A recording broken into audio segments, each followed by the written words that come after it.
tere, mina olen Dan, Top Auto vanemhooldusnõunik ja täna näitame teile, mida siis korralise hoolduse käigus autodel kontrollitakse, et nendega oleks talvel murevaba liigelda. Kontrollitakse üle kõik vedelikud, jahutusvedeliku tase, külmakindlus, pidurivedeliku tase, pidurivedeliku veesisaldus, et ei tekiks probleeme. Vaadatakse üle, et oleks sees õige klaasipesuvedelik, talvine, mitte suvine, õlitaseme kontroll, juhul kui ei tehta hooldust, pärast hooldust muidugi pannakse alati õlitase normi ja siis ka akutest, et ei tekiks talvel külmkäivitusprobleeme. Siin on konkreetselt näha, et on low ja full, aga mõningatel autodel on see viirutatud ala. Et siis see õlitase peaks jääma sinna vahemikku. Regulaarne hooldus sisaldab endast siis kõikide autosõlmede kontrolli. Auto tõstetakse üles, kontrollitakse, et vaba veeremine oleks korras. Piduriketaste, piduriklotside seisukorrad, lisaks sellele, et kõik ukse hinged, lukud oleks määritud, vedelikud normis, lisaks sellele vaadatakse üle kogu veerev osa, et ei oleks kuskil lõkke ja ebamääraseid kulumisi. Ja vastavalt sellele siis vajavad remonti, siis tuuakse kliendile välja pakkumine, et mida peaks siis vahetama, mida peaks korrastama hooldusele lisaks.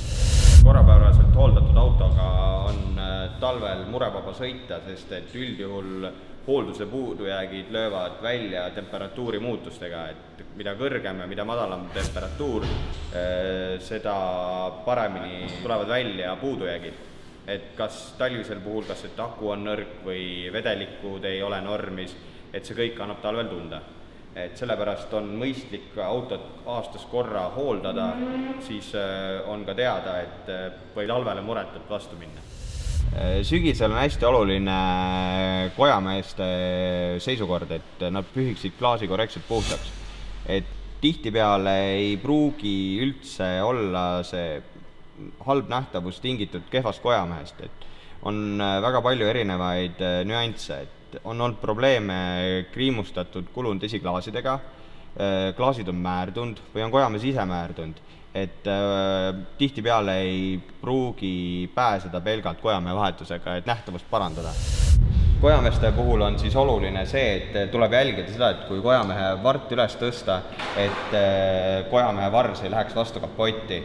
Samas, kui kojameest ennast vahetada, siis on oluline see, et kojamees, juhul kui te ei ole kindel, et kas teil on õige kojamees või midagi te tahate võrrelda, toetada õrnalt kojamehe vars vastu esiklaasi, et vältida seda, et ta vahepeal võib kuna ta on pingestatud, võib ta esiklaasi tulla.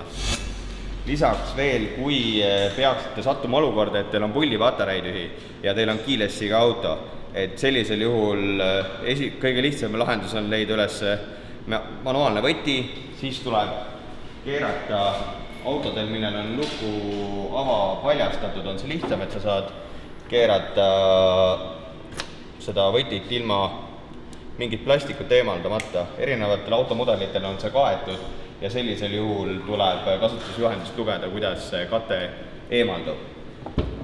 Nii, kui te olete autosse sisse saanud, siis tuleb näiteks selle konkreetse auto puhul tuleb asetada võti startnupule, et ta käivituks.